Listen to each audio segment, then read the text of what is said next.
Hi, welcome to Finding the Word. I am Melanie Brown, and it has been a few days. It always disappoints me and pains me to say that. I have tried to get in this chair, and it's been go, go, go, go for me. And I thought I would stop and be able to do words along the way as I've been doing things, or get up super early, or just stay up really late and do it.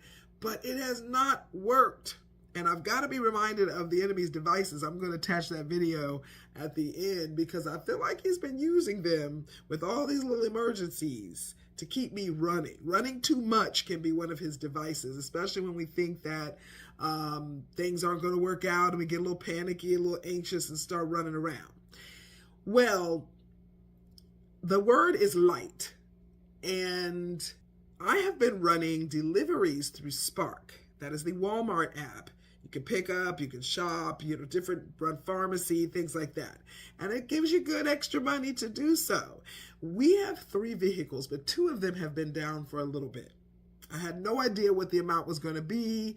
O was trying to do the things himself, but nothing has worked. And he ended up eventually realizing he believes it's the starter on the Traverse, which is not something he can do. The 15 passenger is who we decided to call the mobile mechanic out about because we're thinking, well, maybe that won't be too bad. It seems like that could be a more simple fix. Let's do this first so he can get to work. So I've been running deliveries just to make sure that, depending on how much it is, this is extra expenses. We also had some additional extra expenses on top of that and some situations going on. So I have been in that car for early morning incentives and extras and all of this. We're talking about 5:45. The app is coming on. They're opening their doors at 6. And I have been out there and even a couple of the older children have come along with me to help out, pick up, do the heavy lifting, take things to the door, stuff like that.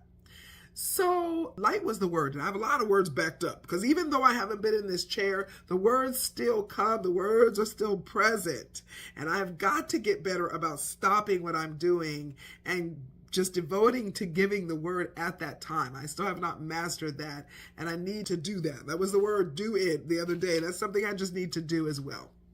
So the way the apps work, you're searching for people's groceries or whatever it is that they've ordered. And the app will show you the picture, will tell you in some of them where to find the item. Others do not specifically tell you, like aisles and things like that. You just kind of have to look at that section. So it could be a little lengthy depending on the store you're in. Now, Walmart is pretty good about having the aisle. They have the section of the aisle and they have the bay that it's in. Very specific. So you can find them decently. It was one of my more favorite ones to shop because you can find exactly where it is. You don't have to be searching and looking and trying to match up the pictures and all of that. You can go straight to the item, and most of the time it is right there. But as you know, technology is always changing. Somebody's always coming up with something, improving something. So they have a new system for some of their stores, not all of them. But for the one that is one of my favorites to go to, and that is my regular area and regular store, they have new tags that lights up the item you're looking for. And so this has changed the game on finding products. You press the button on whatever item it is, so it pops up next, or you go back and search for what you want to look for, the flow of the store. When you get to the item, you just press the little flashlight, and it lights up the tag that's in front. So they've had to go to the store and change all of these tags, which is why all of them have not done so yet. This particular store has. The thing was, I didn't even know about it. I'm going around looking, so I asked someone for something I could not find, and it was this nice store worker that said to me, if you press this button, they have this for their items now. That's what that little light right there means. Click it, and the item will light up for you. Oh my goodness. I tried that. And so now, literally all you're doing is going from aisle to aisle or section. And I press the button before I even get to the aisle. And then all I'm looking for is a flashing light. No specific, what is this? And let me find the section and count it 1, 2, because you got to look for all of that. That is time consuming. It's not too bad when you're good at it, but it's time consuming. Now I just look for the light. So I was like, oh my God, this is a word I definitely want to dive into because I felt a lesson there. And you know what? There have been several references. And what it always says to me is that God is going to continue to use whatever's going on in life, whatever the situation. If I'm running the deliveries, if I'm visiting with a friend or on vacation or reunion or whatever's going on, there are always so many words that he drops in my spirit, and I love it. The light has me in Matthew. It's Matthew 5. And this is 14. And so reading 13 through 16, you are the salt of the earth. But what good is salt if it has lost its flavor?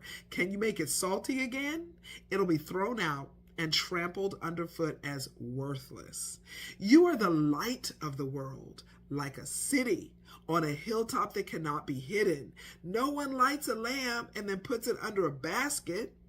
Instead, a lamp is placed on a stand where it gives light to everyone in the house.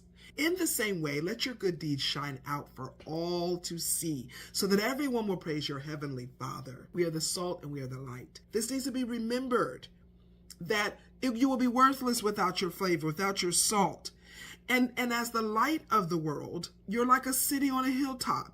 So we have to ask ourselves a question of the light that we are shining.